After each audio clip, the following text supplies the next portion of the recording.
strangest thing about the dinner at Harrowmere Hall was not that the Duchess of Belhaven contradicted her husband before 27 important guests. It was that every servant in the room stopped moving when she did. A footman stood frozen beside the wine table. The butler's fingers tightened around a silver tray. Even the elderly housekeeper near the door lowered her eyes as though she already knew what was coming. Only Duke Marcus Belhaven seemed unaware that the entire room had suddenly become afraid. He sat at the head of the long dining table beneath the portraits of 6 generations of Belhaven men, one hand resting beside his untouched glass. Across from him sat Sir Oswald Cressley, a royal commissioner sent from London to investigate the financial condition of several great estates in the northern counties. And beside Marcus sat his wife, Lady Alara Belhaven, 3 years married, 26 years old, quiet by reputation, observant by nature, and until that evening, known for never embarrassing her husband in public. Sir Oswald unfolded a document. "The matter is quite simple, Your Grace. The Crown wishes only to establish that the Belhaven grain contracts were fulfilled according to the figures submitted last winter." Marcus smiled. "They were." Alara looked at him. Marcus did not notice. Sir Oswald continued. "Then the 2,400 sacks listed here were delivered from Belhaven lands?" "Yes." Alara's fingers tightened beneath the table. One of Marcus's advisors, Mr. Lucian Vey, glanced toward her. That glance was quick, too quick, but she saw it. For months, Alara had learned to notice glances like that. Doors closed when she approached. Conversations that stopped when she entered. Ledgers carried from rooms where ledgers had never been guarded before. She had said nothing, not because she knew nothing, because she was still trying to understand why the figures did not make sense. Sir Oswald looked down at the document again. "And the tenant farmers received the payments recorded here?" Marcus nodded. "Every penny." This time Alara spoke. "No." The word was soft, yet it seemed to travel the entire length of the table. Marcus slowly turned toward her. Sir Oswald raised his head. Lucian Vey stopped breathing for half a second. Alara wished she could take the word back, not because it was false, because the moment it left her mouth, she understood that the evening would never recover from it. Marcus's voice remained controlled. "Excuse me?" Alara could hear her heartbeat. "You said every tenant received what was recorded." "They did." "No, Marcus." His eyes sharpened. Several guests suddenly became very interested in their plates. Sir Oswald leaned slightly forward. "What exactly are you suggesting, Your Grace?" Alara looked at the commissioner, then at her husband. She had hoped Marcus would give her some sign, a warning, a question, anything that suggested there was an explanation she had not considered. Instead, he stared at her with the cold astonishment of a man watching someone destroy something valuable. Alara swallowed. "I am not suggesting anything. I am saying that at least 11 tenant families were paid less than the amount entered in the estate accounts." Silence. Marcus's chair scraped against the floor. He stood. "Alara." She remained seated. "Perhaps," he said. "You are confused. I checked the receipts." Lucian Vey spoke quickly. "Your Grace, estate accounting is complicated. Her Grace may simply have misunderstood. I did not." Marcus looked at his wife. There was anger in his face now. But beneath the anger was something she had not expected. Fear. It vanished quickly. "Where did you see these receipts?" "In the Western Estate Office." "That office is not your concern. The families are." A murmur passed around the table. Marcus's jaw tightened. Alara knew she should stop. Every rule she had been taught since girlhood told her to stop.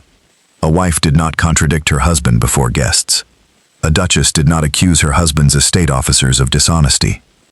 And a Belhaven certainly did not discuss household irregularities before a commissioner of the crown. But Alara had visited the tenant cottages.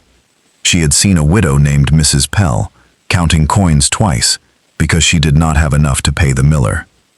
She had seen the Garrick family's youngest daughter wearing her brother's old shoes because the promised winter allowance had never arrived. Those people were not numbers. and someone had taken money meant for them. Sir Oswald placed the document carefully on the table. "This may require clarification." Marcus answered immediately. "It requires none." "Marcus." He turned on Alara. Not another word. The command was quiet. That made it worse. Alara looked at him for several seconds. Then she lowered her eyes. Dinner ended 12 minutes later. No one said why. Guests drifted toward the drawing rooms, pretending nothing extraordinary had happened. But by midnight, every person in Harrowmere Hall would be talking about the Duchess, who had publicly challenged Belhaven accounts before a royal official. And by morning, half the county would know. Marcus did not wait until morning. He found Alara in the small blue parlor, 20 minutes after the last guest left the dining room. She was standing beside the window when he entered.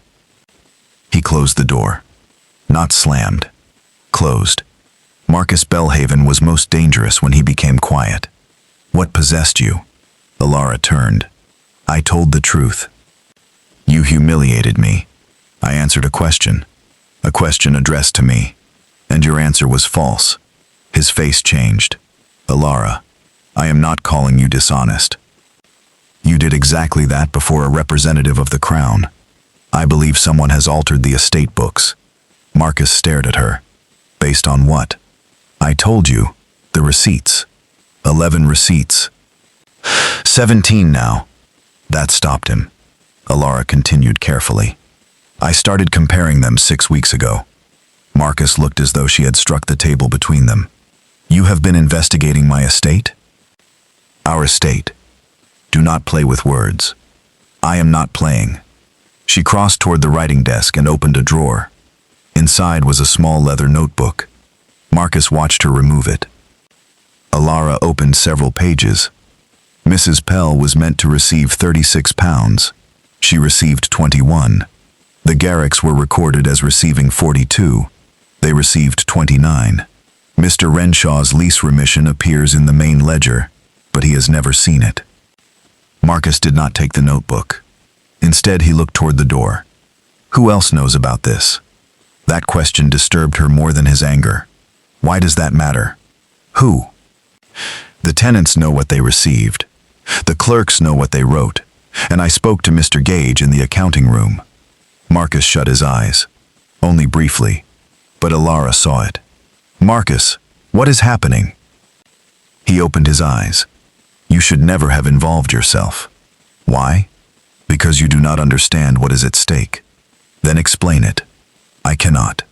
She stared at him. "Cannot?" "Will not." Alara's voice softened. "Are you protecting Lucian?" Marcus looked at her sharply. That was all she needed. "Oh, Alara." "He knows. You know nothing. He knows something." Marcus walked to the window. Outside, Harrowmere's lawns disappeared beneath autumn mist. For a moment, he looked older than 34. Tired. Cornered. But when he turned back, the softness was gone. "You will tell Sir Oswald tomorrow morning that you were mistaken." Alara could scarcely believe him. "I was not mistaken." "You will say you misunderstood the records." "No." His stare hardened. "This is not a request. And I am not a child. You are my wife." "Exactly." "Then behave like one." The words landed heavily. Alara's expression changed. Marcus saw it, but anger carried him onward. "Do you have any idea what your little performance could do? Rumors about Belhaven accounts will spread through London before the week is over. Creditors will become nervous. Contracts will be questioned. Every enemy my father ever made will crawl from the ground simply to watch this family stumble. Then perhaps the people stealing from you should have considered that." Marcus slammed his palm against the desk. Alara flinched. Neither spoke for several seconds.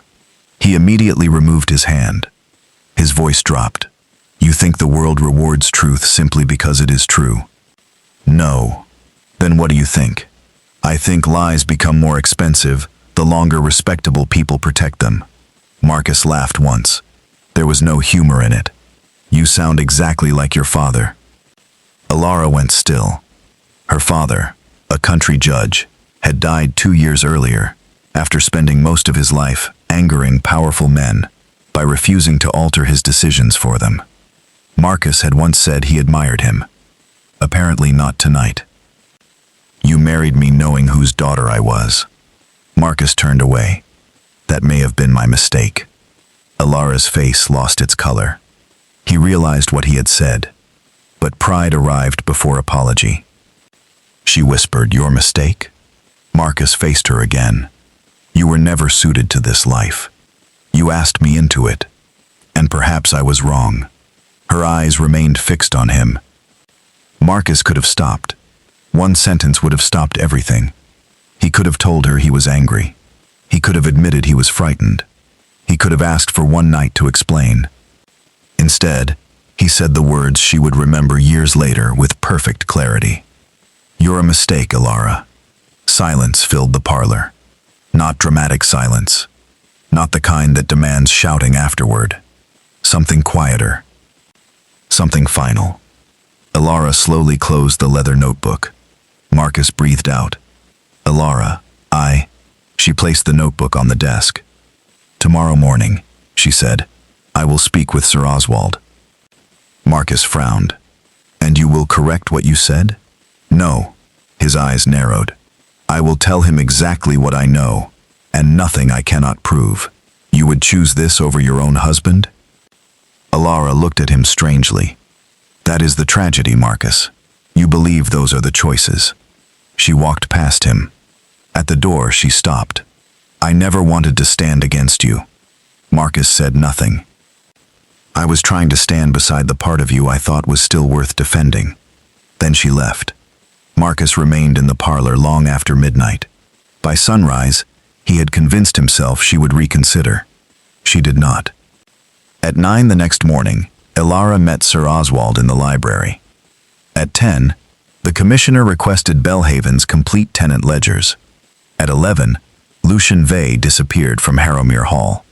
Not vanished forever. Not fled the country.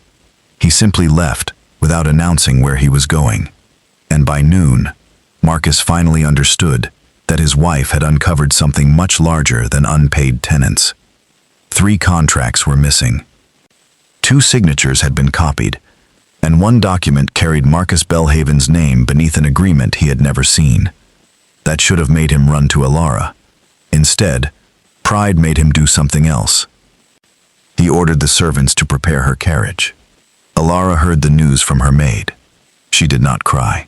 She packed. Only 1 trunk. When she came downstairs that afternoon, Marcus was waiting in the entrance hall. Neither of them spoke for several moments. The carriage stood outside. Rain tapped softly against the windows. Marcus looked at the woman he had married 3 years earlier. She looked smaller beneath her traveling cloak, but not defeated.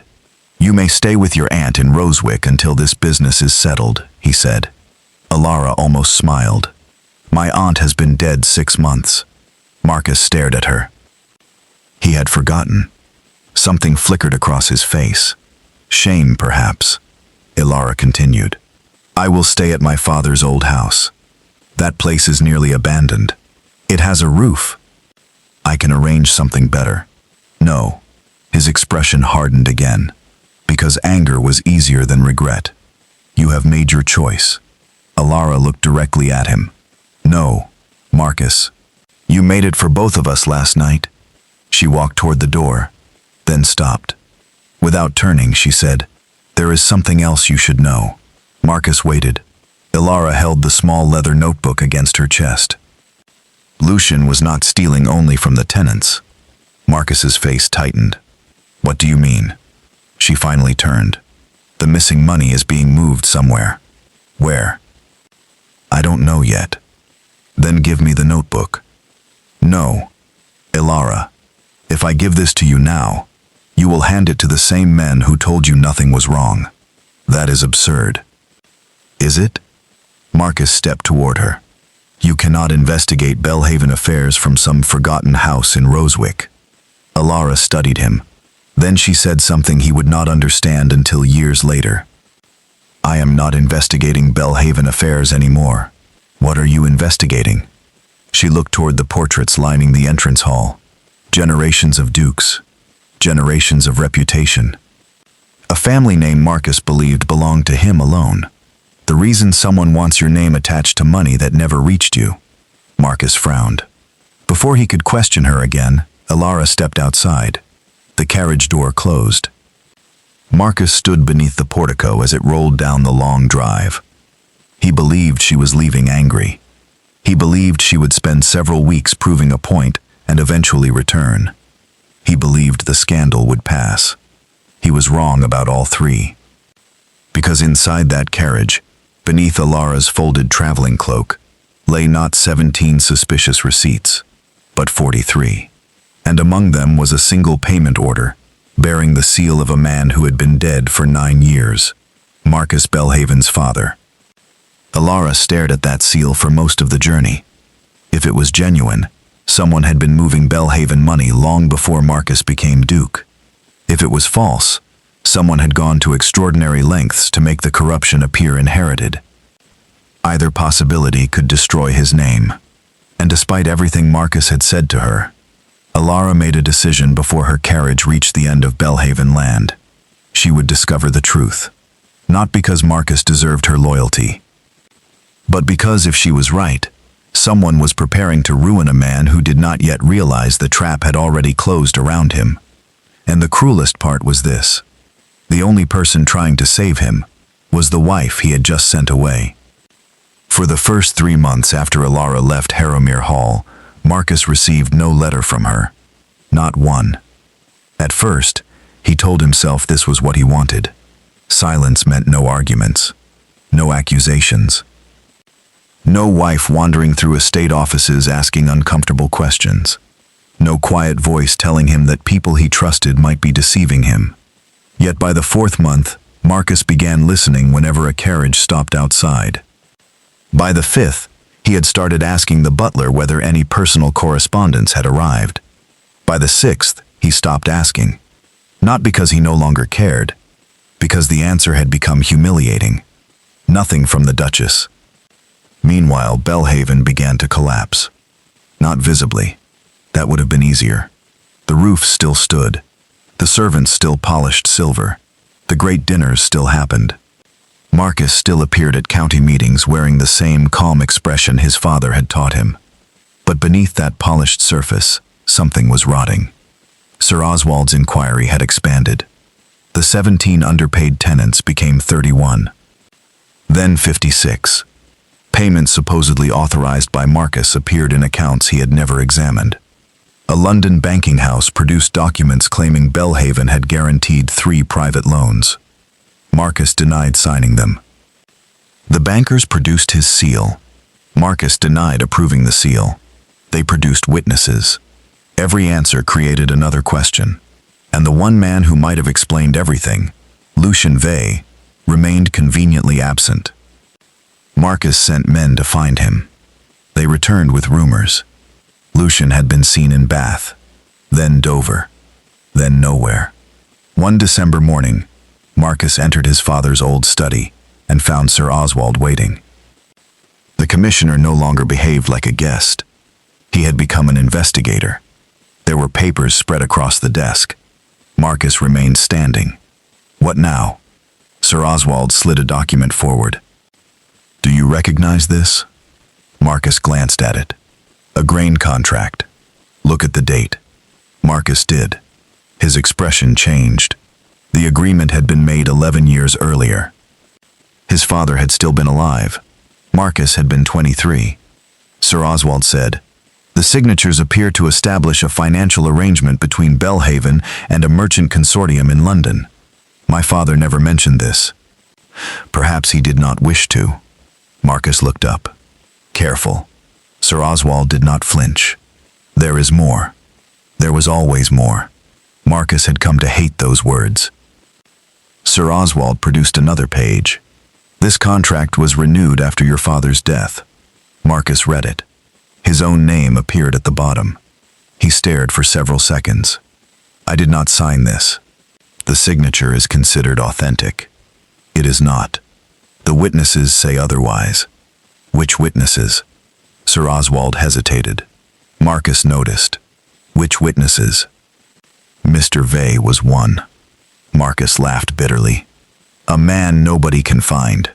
The second was your former steward, Mr. Henshaw. Marcus went still. Henshaw died 3 years ago. Yes. Convenient. Sir Oswald gathered his papers. There will be a hearing in London. When? Spring. And until then, I advise you not to borrow against Belhaven property. Marcus stared at him. Are you suggesting my estate may be seized? I am suggesting you determine what was done in your name before someone else determines it for you. Sir Oswald left. Marcus remained standing alone. On the desk lay a copy of his father's seal. For the first time, Marcus wondered whether Alara had understood the danger before he had. 200 miles away, she already understood far more. Rosewick House had been almost exactly as Marcus described it. Nearly abandoned. A narrow stone house at the edge of a market town, inherited from Alara's father and ignored since his death. The roof leaked in 2 rooms. Half the shutters refused to close. The garden looked as though nature had reclaimed it out of spite. Alara loved it immediately. Not because it was beautiful, because nobody there cared that she was a duchess. The grocer called her Mrs. Belhaven. The blacksmith simply called her Madam. Children waved at her from the road. And for the first time since marriage, she could walk into a room without someone wondering whether they should bow. But Alara had not come to Rosewick to disappear. She had come because her father had left something behind. Records. For 30 years, Judge Alwyn Thorne had copied unusual financial disputes into private notebooks. Fraudulent estates, forged contracts, false inheritances, hidden partnerships. Alara remembered him saying that wealthy men often hid theft behind complexity, because complexity frightened honest people away. She spent winter reading every page. On the 22nd night, she found a name. Caldwell and Price, a merchant house based in London. It appeared in one of her father's old cases, 17 years earlier. A shipping company had supposedly borrowed money through Caldwell and Price, using guarantees from aristocratic families, who later claimed they had never authorized the agreements. The case collapsed. Not because the guarantees were proven genuine, because 2 witnesses disappeared and the company dissolved. Alara sat upright. Caldwell and Price was the same consortium listed on the Belhaven payment order. She read until dawn. By breakfast, she understood the outline. Someone had been using respectable family names to support private loans. The families remained unaware as long as the loans were repaid.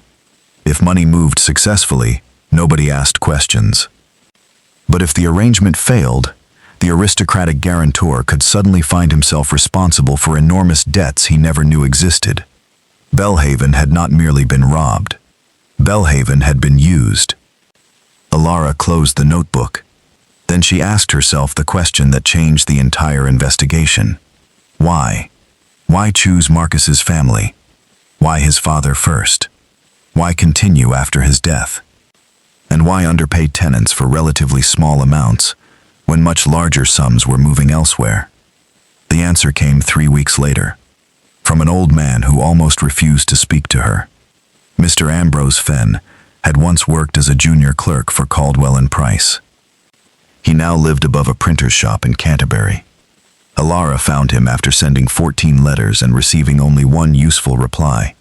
When she told him why she had come, he tried to close the door. I am not discussing that company.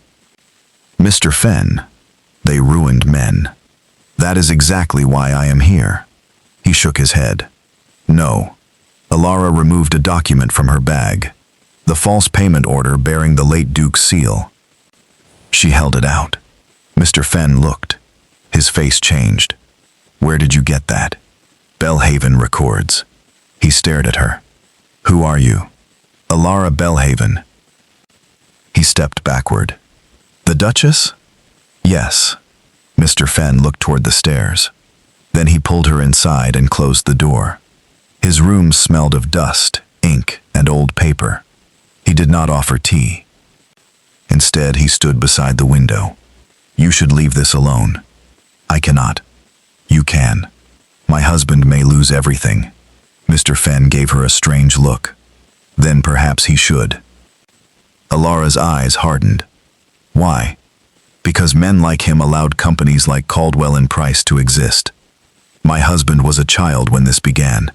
His father was not. Alara said nothing. Mr. Fenn studied her. You think the old Duke was a victim? I don't know what to think. Then stop thinking kindly. He opened a cabinet. Inside were bundles of old papers. He removed one. The late Duke of Belhaven invested with them. Alara felt the room shrink. Voluntarily? At first. That phrase terrified her. At first? Mr. Fenn placed several papers on the table. Caldwell and Price offered aristocrats private investment opportunities. High returns. No public records. Money went into land speculation, shipping, foreign commodities. And then, some investments failed. Alara looked at the papers. The Duke lost money? A great deal. How much? Enough that he could not admit it publicly. Alara suddenly understood. Reputation. Her father-in-law had built his entire life around the Belhaven name. A duke could survive losing money. He could not survive appearing foolish. Mr. Fenn continued. So the arrangement changed. They began moving money through his estate accounts. Small amounts first, then larger. Belhaven became a channel. Did he know? Mr. Fenn hesitated. Yes. Alara sat down. For months she had been trying to protect Marcus from a crime committed against his family. Now she faced a worse possibility. His father had helped create it. Mr. Fenn lowered his voice. But later, he tried to stop. Alara looked up. What happened? He discovered Caldwell and Price were using his seal without permission. They had begun guaranteeing loans in his name. Exactly what they are doing to Marcus. Yes. Why did he not expose them? Because they had his earlier correspondence. Proof that he had participated willingly. Alara closed her eyes. A trap built from shame. The late Duke had been blackmailed by his own mistakes. And now Marcus had inherited the consequences without knowing the cause. Mr. Fenn pointed to the document. That seal does not prove your husband's father approved that payment. Can you prove it was forged? No. Alara's hope dropped. But I can tell you who probably can. She looked at him.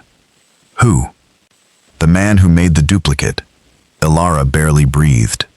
Mr. Fenn wrote a name on paper. Nathan Orell, a retired engraver, formerly of London, now living somewhere near the coast. Alara folded the paper. Thank you. Mr. Fenn caught her wrist before she could leave. Not violently, urgently. If people learn what you are searching for, they will destroy the records before you reach them. Alara looked at his hand until he released her. Who are they? Mr. Fenn answered with the most frightening words she had heard since leaving Harrowmere. I don't know anymore. By spring, Marcus's hearing had become London gossip. Belhaven debt. Belhaven fraud. Belhaven corruption. Nobody knew exactly what had happened. That did not stop anyone from discussing it. At clubs, gentlemen lowered their voices when Marcus entered. At dinners, invitations became fewer.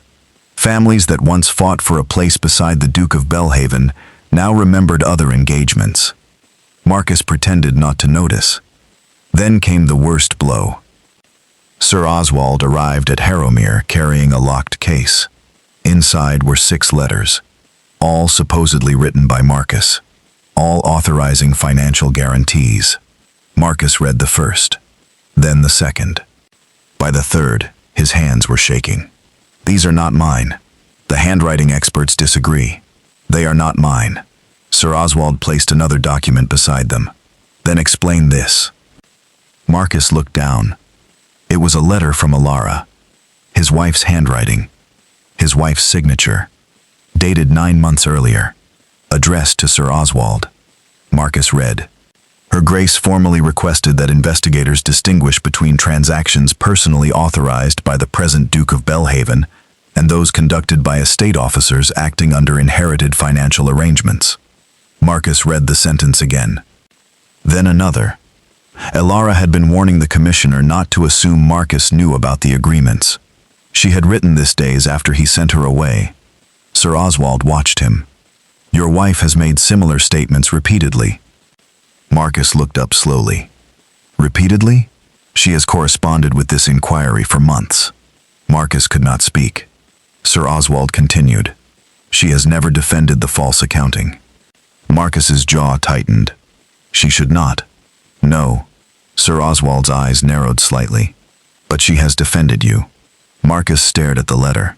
Outside, rain crossed the windows.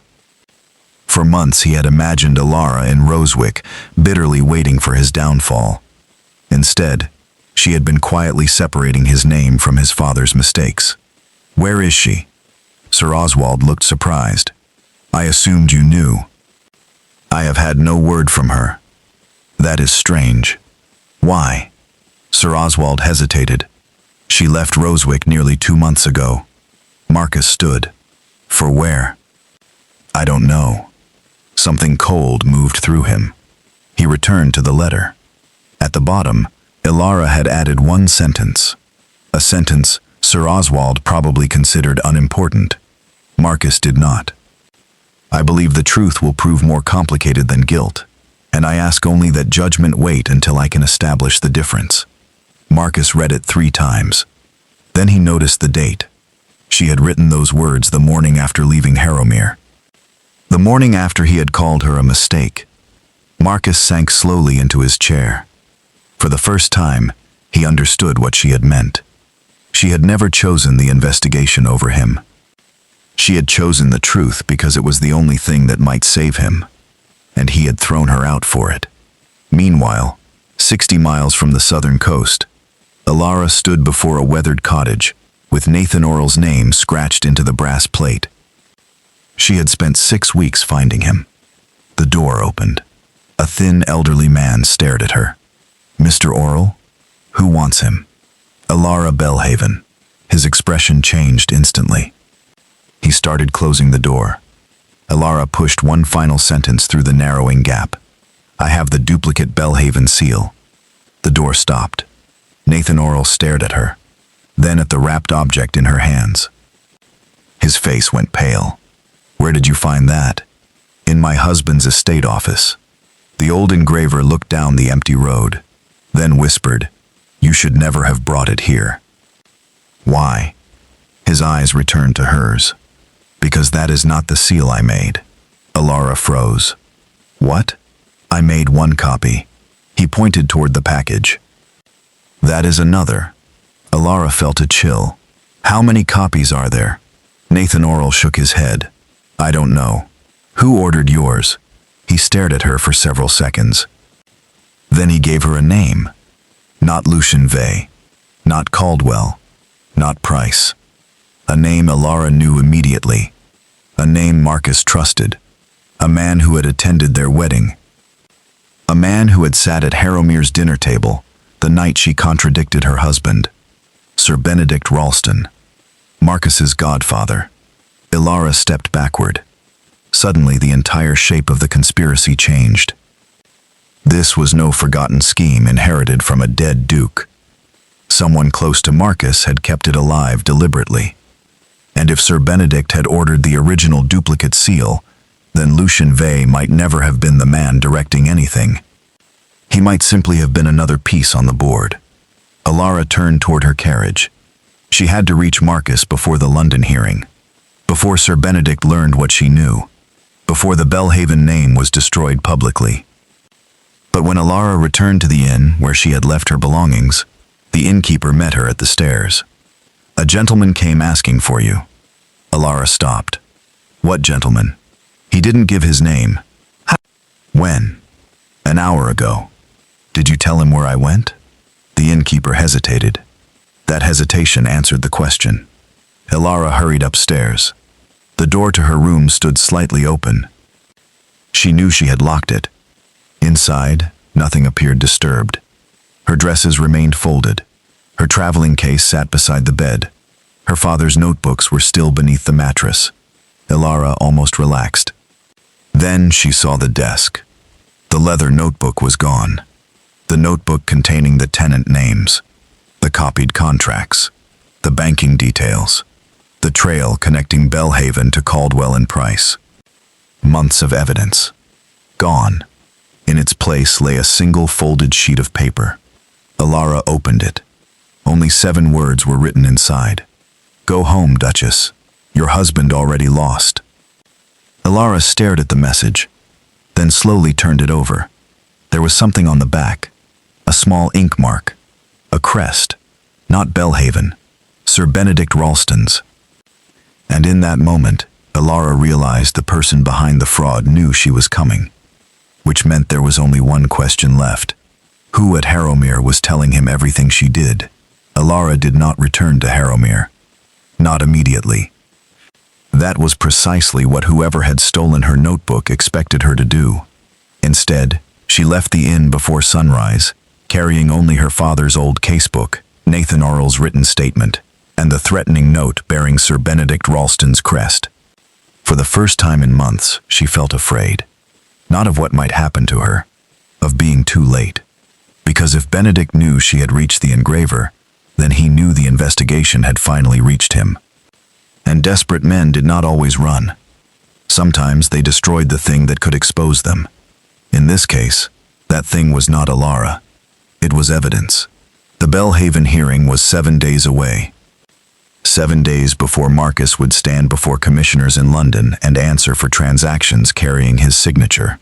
7 days before newspapers printed whatever version of the story emerged first. And perhaps 7 days before the Belhaven name became synonymous with fraud. Alara needed proof stronger than accusations. So she did something Marcus would never have expected. She went to Lucian Vey's mother. Mrs. Adelaide Vey lived in a narrow Georgian house outside Richmond. When Alara arrived, the older woman refused to see her. Alara waited. 1 hour, then 2. Rain began shortly after midday. Still, Alara remained beneath the small portico. At last, the door opened. Mrs. Vey stood there. "My son has done enough damage to your family. Then help me stop the rest. I do not know where he is. I believe you." Mrs. Vey studied her. "Do you?" "Yes." "Your husband did not." Alara's expression changed. "You have spoken with Marcus?" "Months ago. His men came asking questions. And I told them nothing." Alara stepped closer. "I am not asking where Lucian is. Then what do you want?" "I want to know who he feared." Mrs. Vey's face became still. "That was enough," Alara continued. "Sir Benedict Ralston?" The older woman looked away. Alara lowered her voice. "If your son stole from Belhaven tenants, I will not pretend he was innocent." Mrs. Vey's eyes flashed. "He did not begin it." "Then tell me how it began." For several seconds, neither woman moved. Then Mrs. Vey stepped aside. "Come in." Lucian Vey had joined Belhaven as a young accounting clerk 14 years earlier. He was clever, ambitious, and, according to his mother, desperate to impress men wealthier than himself. Sir Benedict noticed. Benedict had been close to the late Duke of Belhaven for decades. Friend, advisor, godfather to Marcus, and eventually keeper of secrets. When the old Duke tried to escape the financial arrangement he had helped create, Benedict convinced him that exposure would destroy Belhaven permanently. So the Duke remained silent. After his death, Benedict inherited something more valuable than money: knowledge. He knew which signatures could be copied, which accounts could conceal transfers, which old contracts could be extended without drawing attention. And most importantly, he knew Marcus. Marcus trusted tradition, trusted familiar faces, trusted the men his father had trusted. Benedict had built his entire scheme upon that weakness. Lucian became useful because he understood the accounts. "At first," Mrs. Vey said, "my son believed he was protecting the estate." Alara sat across from her. "Protecting it by stealing from tenants?" Mrs. Vey lowered her eyes. "He was told the shortages were temporary." Alara said nothing. The money was supposed to cover old obligations, then be replaced. But it never was. No. And Lucian continued. Mrs. Vey nodded. Because by then his own name was on the records. There it was again. The same trap. One dishonest compromise becoming 10. One secret requiring another. People did not wake one morning and decide to destroy themselves. They walked there one small excuse at a time. Why did he disappear? Ilara asked. Mrs. Vey stood. She crossed to a cabinet and removed a sealed packet. Because of this, Ilara stared. What is it? He sent it to me 6 months ago. Why did you keep it? He told me that if Belhaven was charged, I was to deliver it to no one except you. Ilara's breath caught. Me? Mrs. Vey nodded. He said you were the only person who had noticed the numbers without being told where to look. Ilara took the packet. Inside were copied letters, payment instructions, private notes, and one document written in Lucian's hand. A confession. Not a noble confession. Not an attempt to make himself appear innocent. He admitted falsifying tenant payments, admitted moving Belhaven money, admitted copying Marcus's handwriting, but each act had been ordered by Sir Benedict Ralston. Then Ilara reached the last page. Her hand stopped. Lucian had written, "The intention is no longer merely to extract money from Belhaven. Sir Benedict believes the estate must eventually fail so that its debts can be purchased cheaply through intermediaries. He expects to control the estate without ever appearing to own it." Ilara stared. That was the final piece. Benedict had not been trying merely to steal from Marcus. He was trying to take Belhaven. Not by challenging the Duke, by drowning the estate beneath invisible debts until Marcus had no choice but to sell, and then purchasing those debts through other men. Ilara looked at Mrs. Vey. Why did Lucian trust me? The older woman gave a sad smile. He said everyone at Harrowmere was frightened of Sir Benedict except you. Ilara almost laughed. I did not even know I should be frightened of him. Perhaps that was why. 2 days later, Marcus arrived in London for the hearing. Harrowmere had become unbearable. Every room reminded him of something Ilara had said that he had dismissed.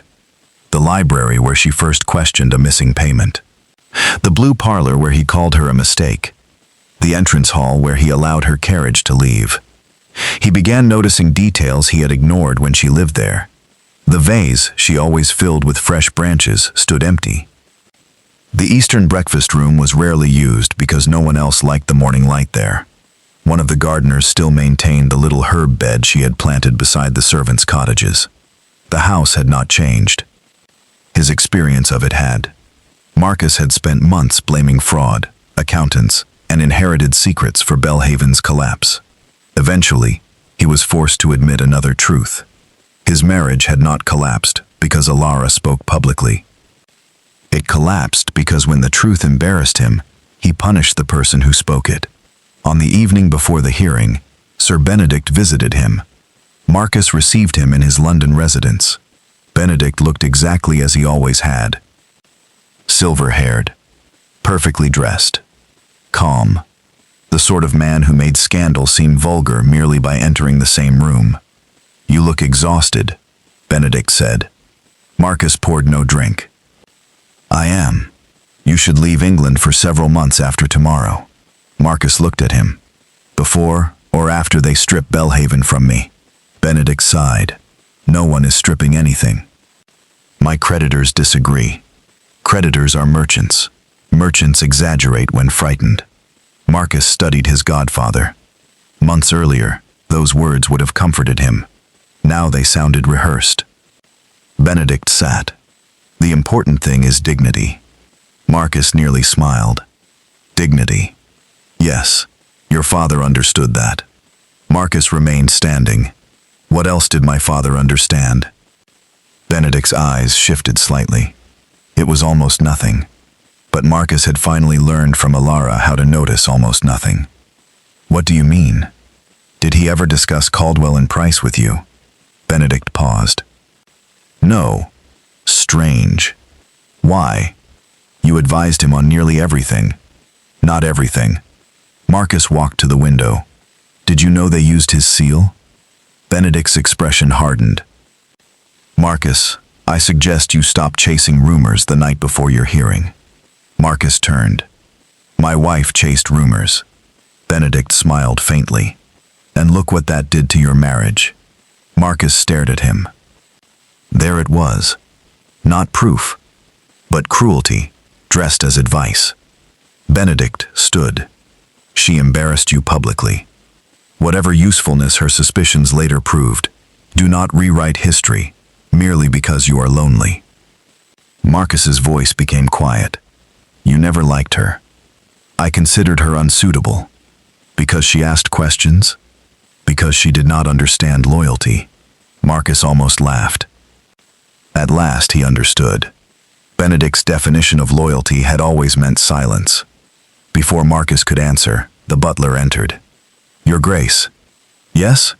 A lady has arrived. Marcus stopped breathing. The butler looked almost uncertain.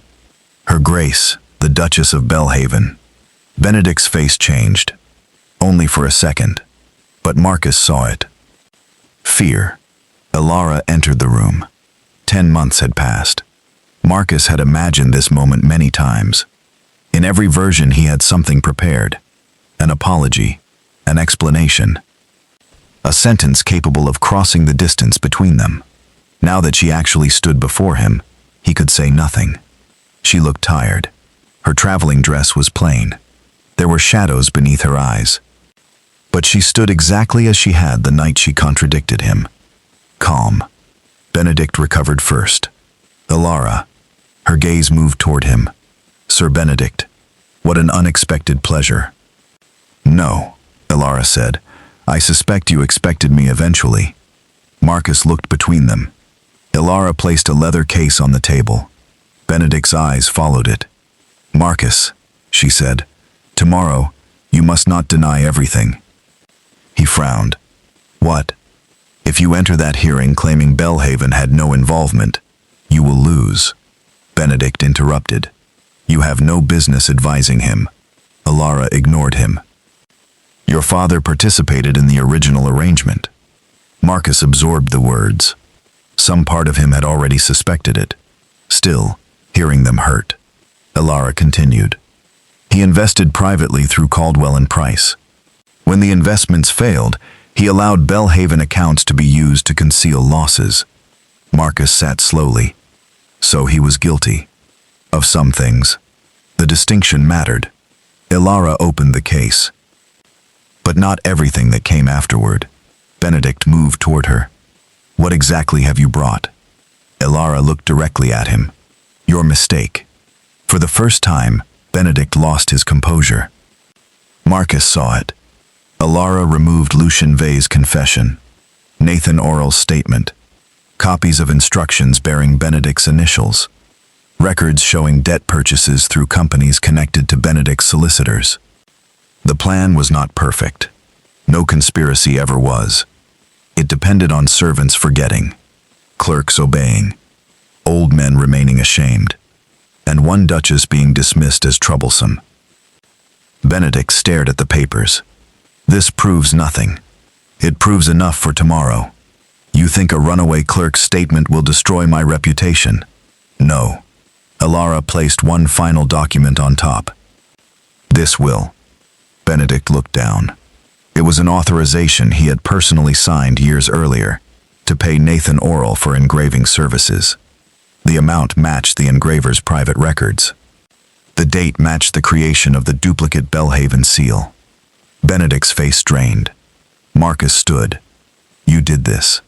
Benedict looked at his godson. Your father created the weakness. That is not what I asked.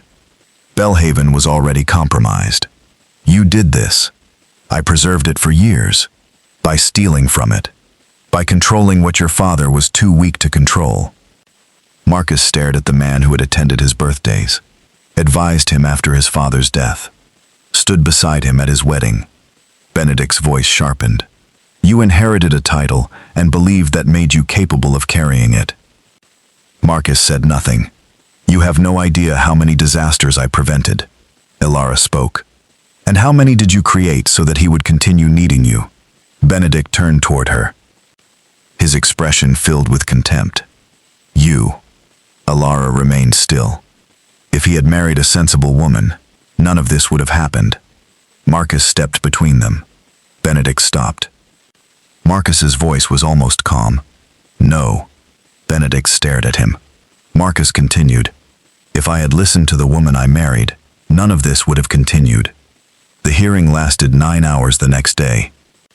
The scandal did not disappear. That was not how truth worked. Marcus's father had knowingly entered questionable financial arrangements. Belhaven officers had underpaid tenants. Lucien Vey had falsified accounts. Marcus's signature had been forged.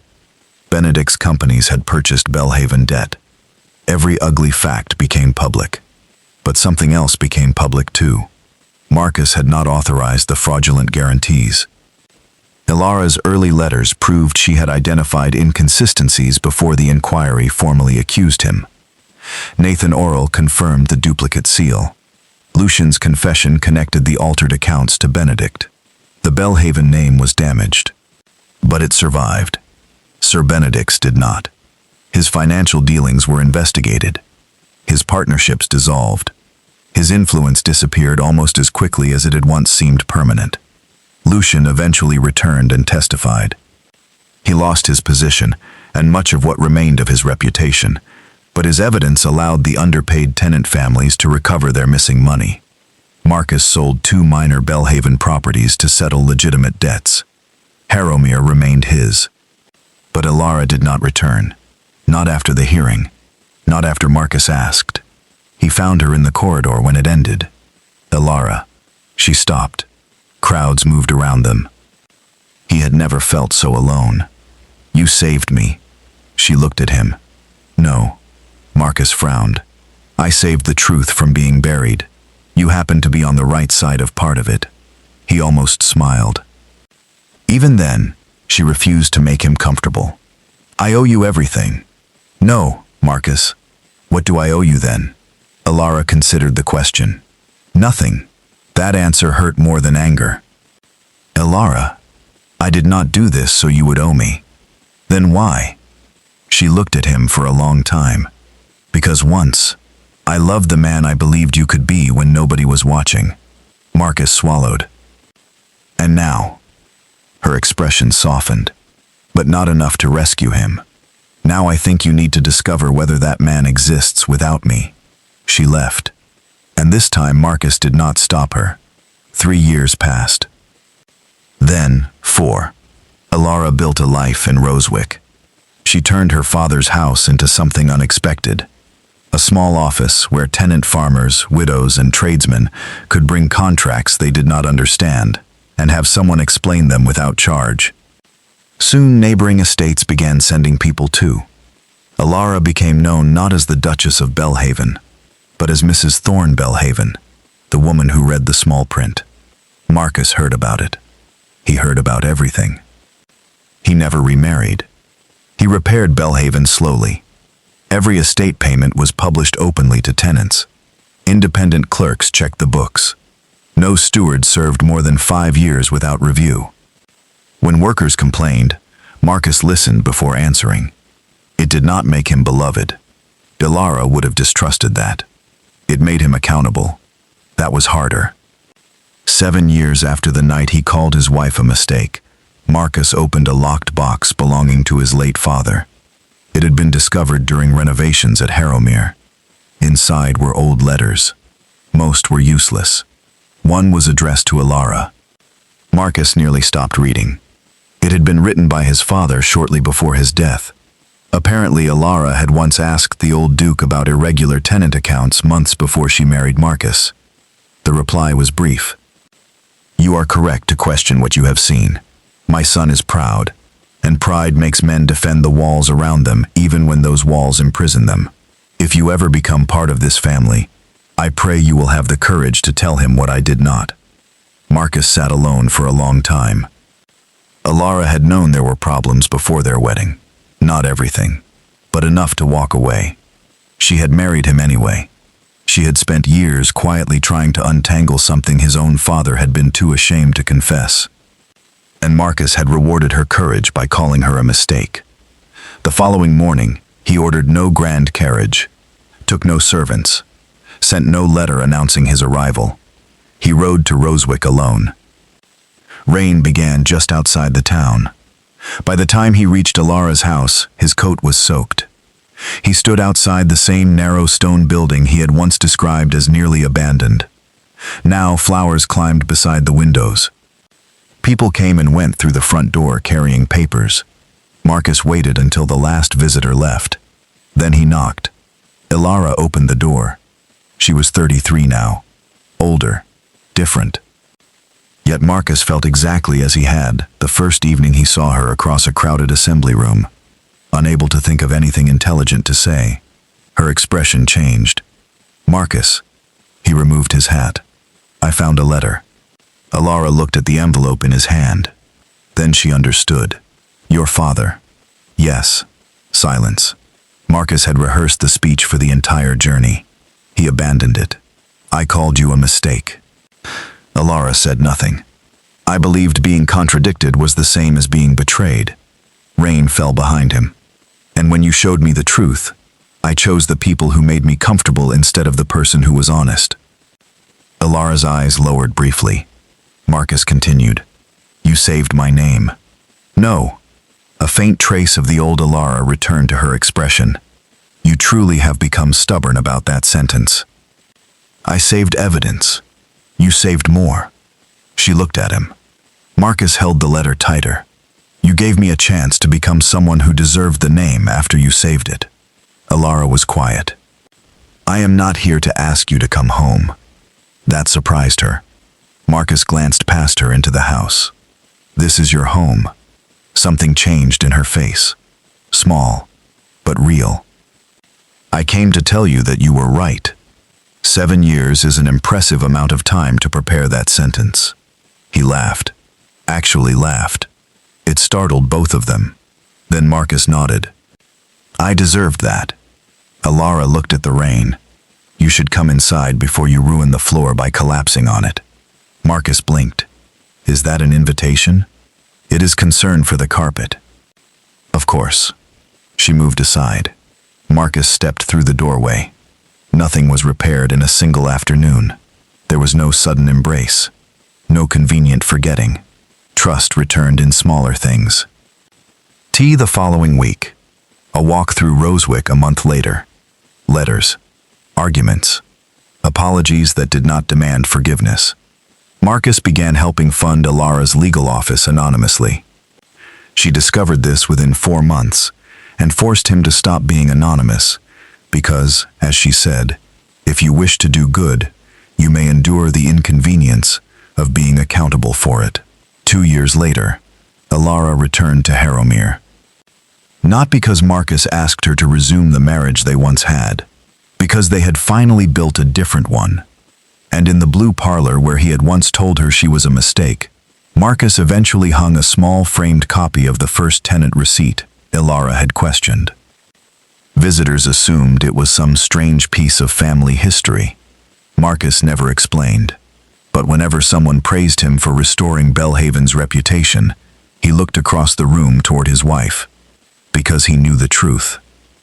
Belhaven had not been saved by a duke. It had been saved by a woman willing to embarrass one. And Marcus Belhaven spent the rest of his life remembering that the worst mistake he ever made was not marrying Alara. It was believing that love meant agreeing with him. Sometimes the person protecting your name is the one brave enough to tell you when you are disgracing it yourself. And sometimes losing that person is the only thing powerful enough to teach you what their loyalty was worth.